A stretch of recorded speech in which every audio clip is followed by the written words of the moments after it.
Hello guys, welcome to inside Excel. അപ്പോൾ നമ്മൾ last വീഡിയോയിൽ എക്സൽ എങ്ങനെ നമുക്ക് ഓപ്പൺ ചെയ്യാന്നുള്ളത് നമ്മൾ കണ്ടു അല്ലേ? അപ്പം ഇനി കുറച്ചും കൂടി എക്സലിൻ്റെ ബേസിക് കാര്യങ്ങൾ നമുക്ക് ഈ വീഡിയോയിലൂടെ നോക്കാം.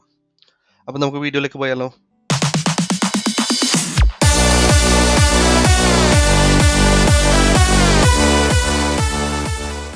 നമ്മൾ ഫസ്റ്റായിട്ട് നോക്കുന്നത് വാട്ട് ഈസ് സെൽ, എന്താണ് സെല്ല്. നിങ്ങൾ ഇത്രയും ഏരിയ ഈ കാണുന്നില്ലേ, ഈ 1 2 3 4 അല്ലെങ്കിൽ ഈ ABCD എന്നുള്ളത്, ഈ ഏരിയയിൽ നമ്മൾ ഈ കാണുന്ന ഓരോ ബോക്സിനെയാണ് നമ്മൾ സെൽ എന്ന് പറയുക. ഈ സെല്ല് നമ്മൾ ഉപയോഗിക്കുന്നത് എന്തിനാണെന്ന് വെച്ചാൽ നമ്മൾ ഡേറ്റാസ് എൻറ്റർ ചെയ്യാൻ വേണ്ടിയിട്ടാണ് നമ്മൾ സെല്ല് യൂസ് ചെയ്യുന്നത്. ഒരു സെല്ലിനെ നമ്മൾ എൻറ്റർ ചെയ്യാൻ വേണ്ടി യൂസ് ചെയ്യുമ്പോൾ ഫസ്റ്റായിട്ട് നമ്മൾ ഡബിൾ ക്ലിക്ക് ചെയ്തോ അല്ലെങ്കിൽ അതിലേക്ക് എൻറ്റർ ചെയ്യുന്ന സമയത്താണ് ഇതിനെയാണ് നമ്മൾ ആക്റ്റീവ് സെൽ എന്ന് പറയുക. നമ്മളിപ്പം സെൽ എവിടെയാണോ ഉള്ളത് അതിനെയാണ് നമ്മൾ ആക്റ്റീവ് സെൽ എന്ന് പറയുക. ഓക്കെ, നെക്സ്റ്റ് നമ്മൾ കുറച്ച് ടൂൾ ബാർ പരിചയപ്പെടാം. ഈ താഴെ കാണുന്ന ഈ ലൈനിനെയാണ് നമ്മൾ സ്റ്റാറ്റസ് ബാർ എന്ന് പറയുക. അതായത് ഒരു സെല്ല് നമ്മൾ ക്ലിക്ക് ചെയ്യുന്ന സമയത്ത് അത് റെഡി മോഡിലാണ് ഉണ്ടാവുക.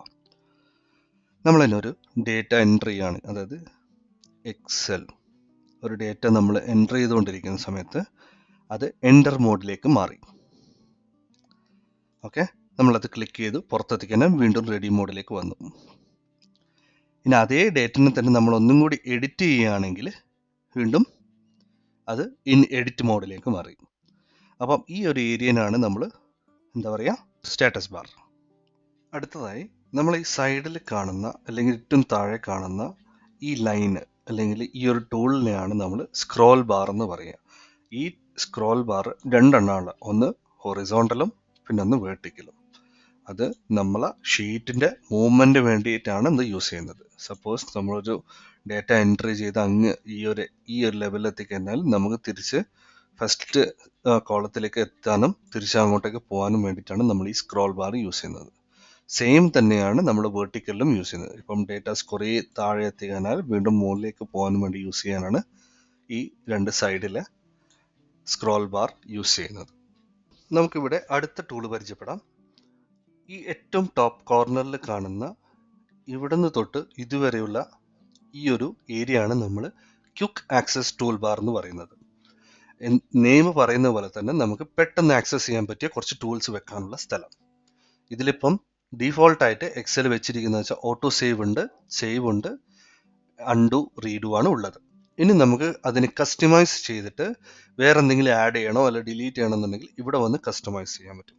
ഇതിൽ ക്ലിക്ക് ചെയ്താൽ സപ്പോസ് നിങ്ങൾ സ്ഥിരമായിട്ട് ഈ ഒരു ഫയൽ ക്രിയേറ്റ് ചെയ്തതിനു ശേഷം ഇമെയിൽ അയക്കുന്ന ഒരു കൂട്ടത്തിലുള്ള ആൾക്കാരാണെങ്കിൽ ഇമെയിൽ ചൂസ് ചെയ്ത് കൊടുത്താൽ ഡയറക്റ്റ് ഇമെയിൽ എന്നൊരു ഓപ്ഷൻ വന്നു. അപ്പം ഇത് ക്ലിക്ക് ചെയ്താൽ ഡയറക്റ്റ് ആയിട്ട് നിങ്ങൾ ഔട്ട്ലുക്കിലേക്ക് പോയി അവിടുന്ന് മെയിൽ അയക്കാൻ പറ്റും. അതുപോലെ തന്നെ നിങ്ങൾക്ക് വേറെയും നിങ്ങൾക്ക് ഇവിടെ ക്വിക്കിൽ ആഡ് ചെയ്യാം. ന്യൂ എന്നുള്ളത് ഫയൽ ആഡ് ചെയ്താൽ ഒരു ന്യൂ ഫയൽ പെട്ടെന്ന് ക്രിയേറ്റ് ചെയ്യാനുള്ള ഒരു ഷോർട്ട് കട്ടായിട്ട് അവിടെ ക്രിയേറ്റ് ആയി. ഇതുപോലെ നിങ്ങളെ ഇഷ്ടപ്രകാരം നിങ്ങൾക്ക് എങ്ങനെയാണോ വേണ്ടതെന്നുള്ളത് കസ്റ്റമൈസ് ചെയ്തിട്ട് യൂസ് ചെയ്യാം.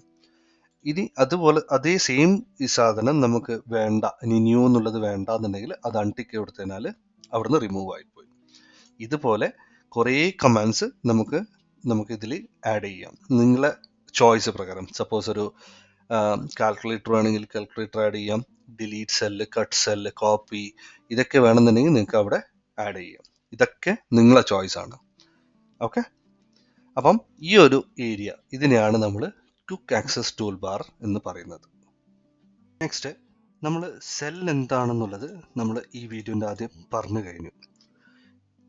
സെല്ലിന് ഈ ഓരോ സെല്ലിനും അഡ്രസ് ഉണ്ട് അല്ലേ? എങ്ങനെയാണെന്ന് വെച്ചാൽ നമ്മളിപ്പോൾ ഒരു സെല്ല് ഇരിക്കുന്നത് അത് പറയുന്നതിന് മുന്നേ നമുക്ക് എന്താണ് റോസ് എന്താണ് കോളംസ് എന്ന് നോക്കാം. ഈ 1 2 3 4 തൊട്ട് ഈ സൈഡിൽ കാണുന്ന ഇപ്പൊ സപ്പോസ് ഇത് ഇങ്ങനെ ഇതിനൊക്കെയാണ് നമ്മൾ റോസ് എന്ന് പറയുക. നെക്സ്റ്റ് ഇങ്ങനെ കാണുന്നത് ABCDയിൽ കാണുന്ന ഇതിനെയൊക്കെയാണ് നമ്മൾ കോളംസ് എന്ന് ഉദ്ദേശിക്കുന്നത്. അപ്പം നമ്മൾ ഈ സെൽ അഡ്രസ്സിന്റെ കേസ് വരുമ്പോൾ ഞാനിപ്പം ഈ ഒരു സെല്ലാണ് ക്ലിക്ക് ചെയ്തിട്ടുള്ളത്. ഈ സെല്ല് ഇരിക്കുന്നത് എവിടെയാണ്? C കോളത്തിൽ 5th റോ. അപ്പോൾ C5 ഇതാണ് ഇതിന്റെ അഡ്രസ്സ്. ഇവിടെ വന്ന് നോക്കുകയാണെങ്കിൽ H കോളം, Hൽ 9th റോ, അപ്പം H9. അപ്പം അങ്ങനെയാണ് അതിനെ സെൽ അഡ്രസ്സ് നമ്മൾ നോക്കുന്നത്. ഒരു എക്സാമ്പിളിലൂടെ നോക്കുകയാണെങ്കിൽ ഇവിടെ വന്നു കഴിഞ്ഞാൽ G കോളം സെക്കൻഡ് റോ, അപ്പം G2. ഇതിനെ നമ്മൾ ഇവിടെ വന്നു കഴിഞ്ഞാൽ ഡയറക്റ്റ് ആയിട്ട് നിങ്ങൾക്ക് ഇപ്പം ഒരു വലിയ ഡാറ്റ എല്ലാം ആണെന്നുണ്ടെങ്കിൽ നിങ്ങൾക്ക് ആ സെൽ നോക്കാൻ, അഡ്രസ്സ് നോക്കാൻ ബുദ്ധിമുട്ടാണെങ്കിൽ എവിടെ വേണമെങ്കിലും ക്ലിക്ക് ചെയ്ത് കഴിഞ്ഞാൽ അതിൻ്റെ അഡ്രസ്സ് കറക്റ്റായിട്ട് ഇതാ ഇവിടെ കാണാൻ പറ്റും. ഇതിനെയാണ് നമുക്ക് സെൽ അഡ്രസ്സിൻ്റെ ലൊക്കേഷൻ എന്ന് പറയുന്നത്. നമുക്ക് ഈ വീഡിയോയിൽ ഇത്രയും മതി. നമുക്കിനി വരും വീഡിയോയിൽ കൂടുതൽ ഡീറ്റെയിൽ ആയിട്ട് ഇനി അടുത്ത ഓരോരോ ടൂളുകൾ പരിചയപ്പെടാം. അപ്പം എല്ലാവരോടും കൂടിയാണ് സബ്സ്ക്രൈബ് ചെയ്യാൻ മറക്കരുത്. നമുക്ക് എന്നാൽ കഴിയുന്ന രീതിയിൽ നമുക്ക് ഈ ക്ലാസ് ഡീറ്റെയിൽ ആയിട്ട് ഓരോന്നോരോന്നായിട്ട് മലയാളത്തിൽ തന്നെ പറഞ്ഞുതരാം. ഞാൻ നോക്കാം. എന്തെങ്കിലും ഡൗട്ട് ഉണ്ടെങ്കിൽ നിങ്ങൾക്ക് കമൻറ്റ് സെക്ഷനിൽ ചോദിച്ചാൽ മതി, ഞാൻ റിപ്ലൈ തരാം. Thank you.